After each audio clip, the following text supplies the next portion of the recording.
Community. The term community applies to pioneer settlement, tribe, or a nation. In sociology, this is one of the most elusive and vague which is still exist without any specific given to meaning. So, community in sociology, when we talk and discuss about it, there have been so many definitions and explanations and a proper meaning given to it, but actually, there hasn't been any standard definition to community because of its so many opinions and meaning to what community actually means, and that's why it's still very vague even today. In sociological parlance, community can be defined as a group or collection of people sharing the basic common conditions of life. Here it is important to note that mere sharing of common interest for a specific activity just doesn't mean that it forms a community. The formation of community is rather marked by the fact that one's life may be lived wholly within it. So, what are the various definitions of community given by different scholars? Let's see. Talcott Parsons defined community as collectivity, the members of which share a common territorial area as their base of operation for daily activities. So, this is one definition which says that it's a common territory where people have some way or the other to do their daily functions on a daily basis. And then, according to Tony's, community is defined as an organic, natural kind of social group whose members are bound together by the sense of belongingness created out of everyday contacts covering the whole range of human activities. He, in his definitions, presented ideal, typical pictures of the forms of social association, contrasting the solidarity nature of social relations in the community with the large scale and impersonal relations thought to characterize the industrializing societies. Kingsley Davis defined it as the smallest territorial group that can embrace the all aspects of social life. For Karl Mannheim, community is any circle of people who live together and belong together in such a way that they don't share this particular interest only, but a whole set of interest. So some say that it's the common interest which forms a community. Some say that it doesn't necessarily have to have any common interest, but beings who are in a group living together. While others say that being belonging together in a way that they don't share any particular interest, but maybe a whole range of small variations of interest. As a commonly accepted definition, so after all this discussion, we can say it is that the community is an area of social living marked by some degree of social coherence. Otherwise, it's actually not be good enough to say it's a community. You need to have some bit of coherence, otherwise it will not function smoothly. Now let's see what are the different characteristics of a community. So some major characteristics of a community are territorial area, close and informal relationship, mutuality, common values and beliefs, organized interactions, strong group feeling, cultural similarity, community sentiment, social coherence. Now let's describe all these characteristics in a bit elaborate manner. So the basis of community is an area of social living marked by some degree of social coherence. The basis of community are locality and community sentiment. So a locality is where a community will always occupy a territorial area, even a nomad community. Earlier we used to have nomad community or a band of gypsies has a local though changing habitation. What they used to do was they used to have small duration of local habitats which used to definitely keep changing, but they had a local habitat for a small period of time, and at every moment its members occupy a definite place on the earth's surface. Most communities are settled and derive from the conditions of their locality a strong bond of solidarity. To some extent, this local bond has been weakened in the model world by the extending facilities of communication. This is especially apparent in the penetration into rural areas of dominant urban patterns, but the extension of communication is itself the condition of a larger but still territorial community.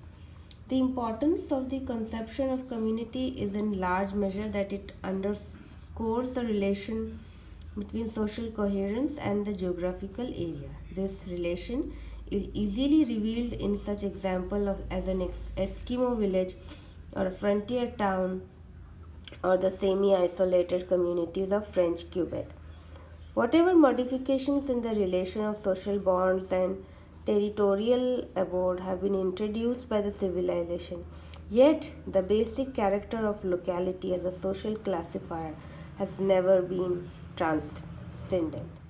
Community sentiment. Today we find what never existed in primitive societies, people occupying specific local areas which lack the social coherence necessary to give them a community character. The residents of a ward or district of a large city may lack sufficient contacts or common interest to instill the conscious identification with the area. Such a neighborhood is not a community because it does not possess a feeling of belonging together. It lacks community sentiment. Later, we shall analyze the various elements of community sentiment. Here, it is insufficient to stress that locality, though a repeat, is an area of common living. There must be the common living with its awareness of sharing a way of life as well as the common earth.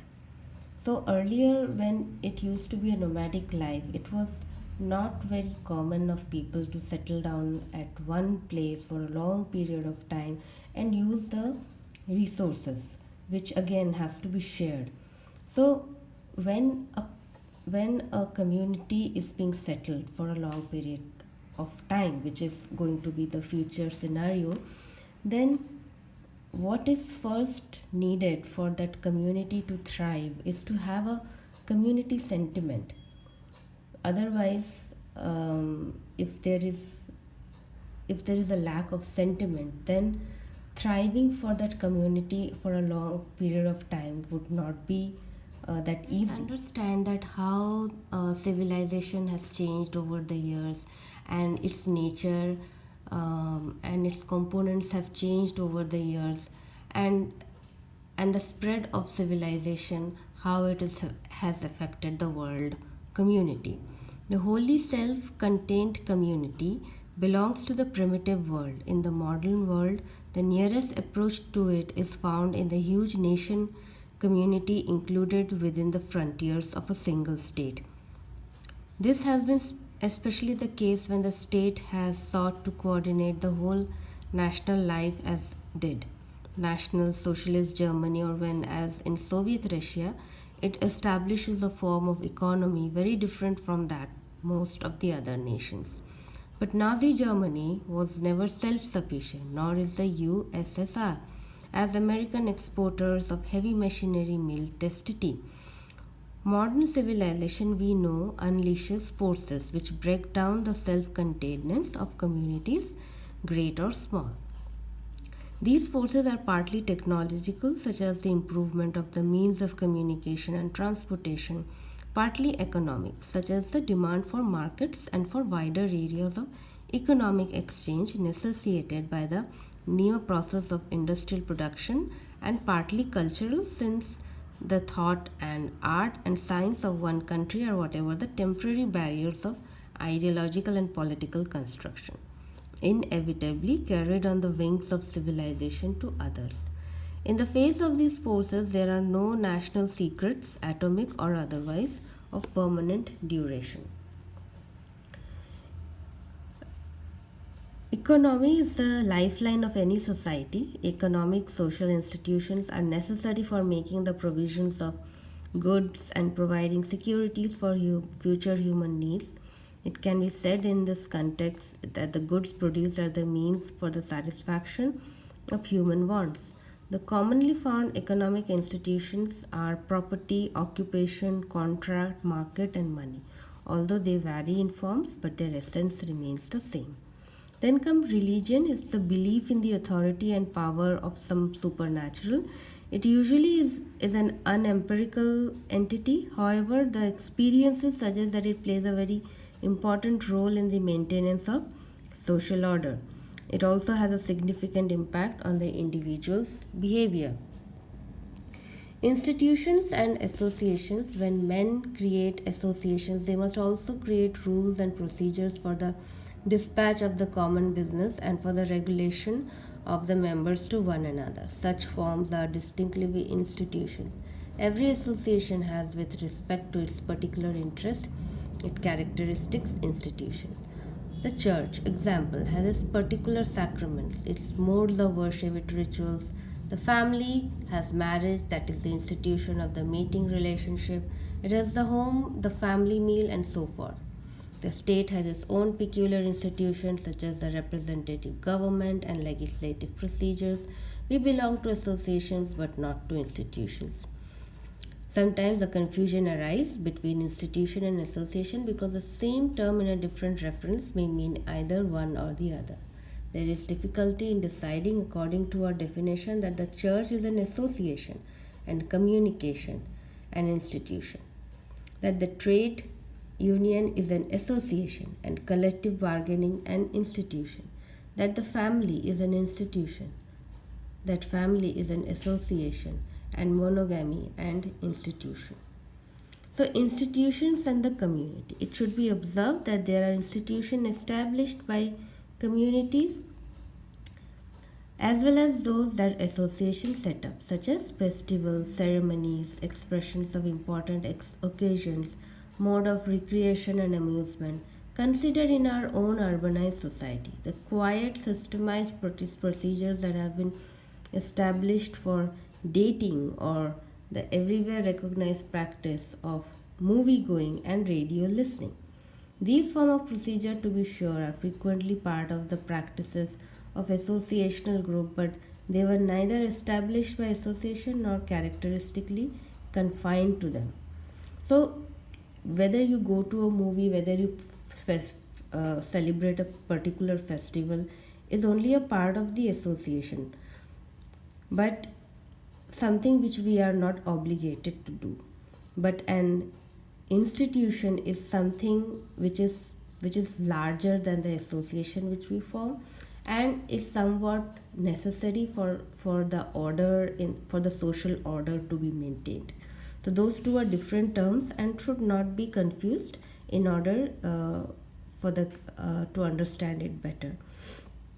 Communal institutions, unlike many institutions, does not result from deliberate act of establish.